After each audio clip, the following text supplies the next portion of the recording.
iwe ni ibra kuhusu masala ya Sheikh Al-Walid ambaye alikuwa ni shekhe wa mkoa wa Dar es Salaam kutenguliwa.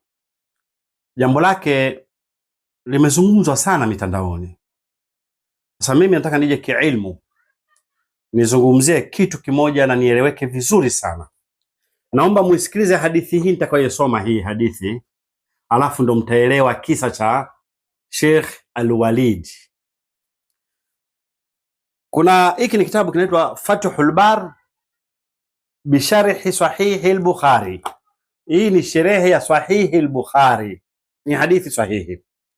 Wakati wa zama za Bani Israel alikuwepo mtu mmoja akiitwa Juraiji.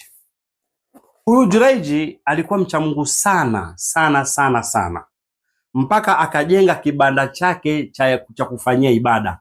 Akawa yeye kwenye hicho kibanda anafanya ibada, anaswali tu mpaka habari zake zilitangaa kwa watu. Shekhe bwana, mtu fulani bwana ni mcha Mungu bwana. Juraiji, Juraiji mashallah ni mcha Mungu. Yule bwana fitiniki bwana. Jamani hatari. Kwa habari zake zilivyoenea, akatokea mwanamke mmoja ambaye ni kahaba.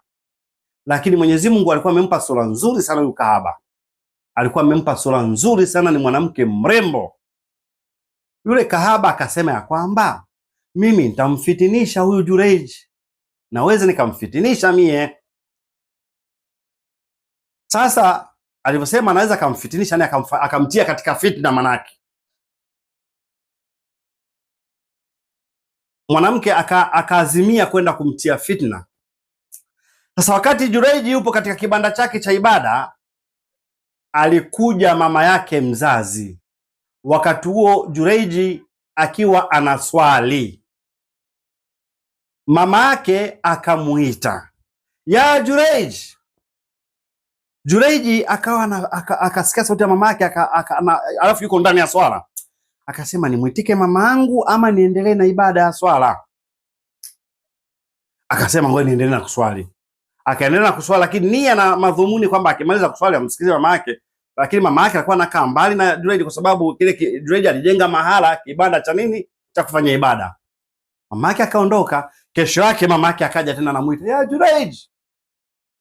Sasa kila anapokuja mama yake anamkuta Juraiji yuko ndani ya swala, anaswali. Juraiji asema mama au swala?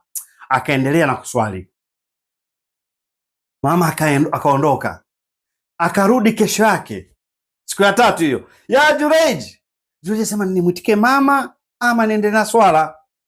Juraiji akaendelea na swala. Yule mama akainua mikono yake kwa Mwenyezi Mungu Subhanahu wa Ta'ala, akasema Allahumma la tumituhu hatta turiyahu wujuha almumisat. Mola wangu wa haki, usimfishe huyu Juraiji mpaka aone nyuso za wanawake makahaba. Hii ni dua mama aliomba kwamba huyu Juraiji asifishwe, yani asife mpaka aone nyuso za wanawake makahaba.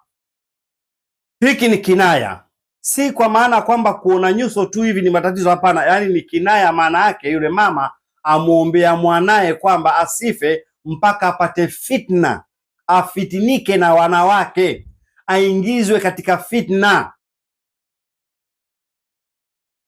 Mama akaenda. Sasa tunarudi kwa yule mwanamke yule aliyesema mimi naweza kumfitinisha huyu Juraiji.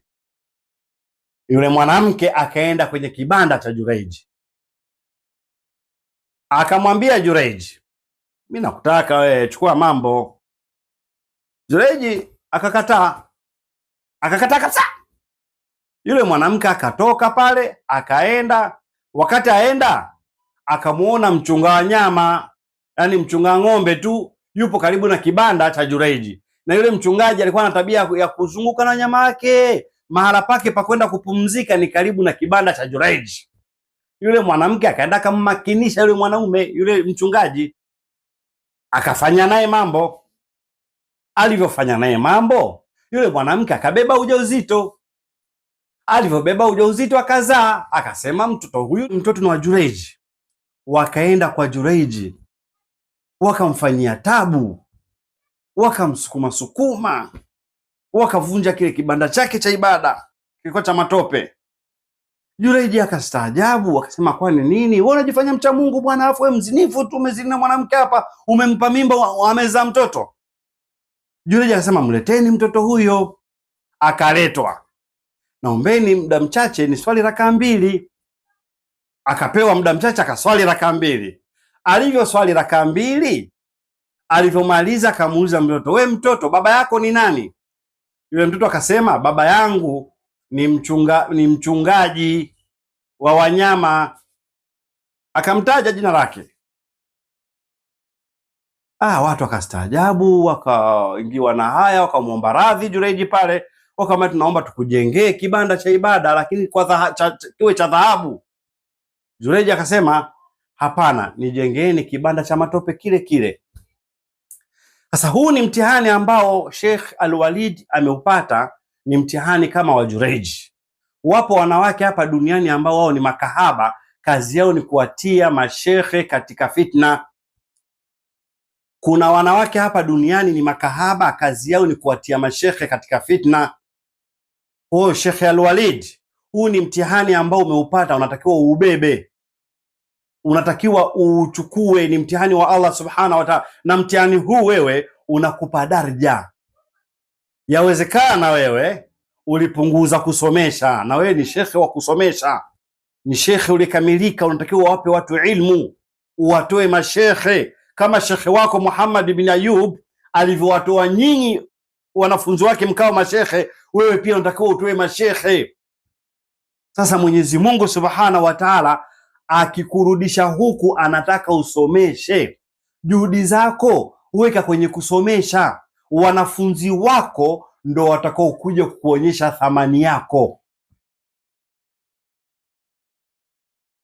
Mwanamke anataka pasipoti, mimi naambia tu watu wa serikalini kwamba man istajala shay'an qabla awanihi uqiba bihirmanihi, mwenye kukifanyia haraka jambo, mwenye kulifanyia haraka jambo kabla ya wakati wake, adhabu yake ni kunyimwa kile kitu.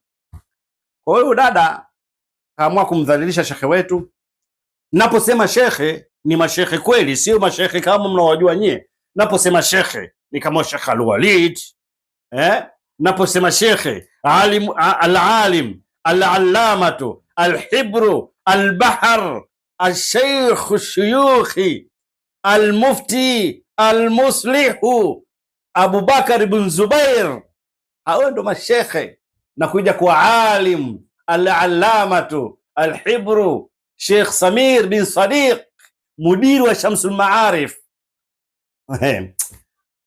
Katika watu ambao mimi najifakharisha nao ni Sheikh Samiri.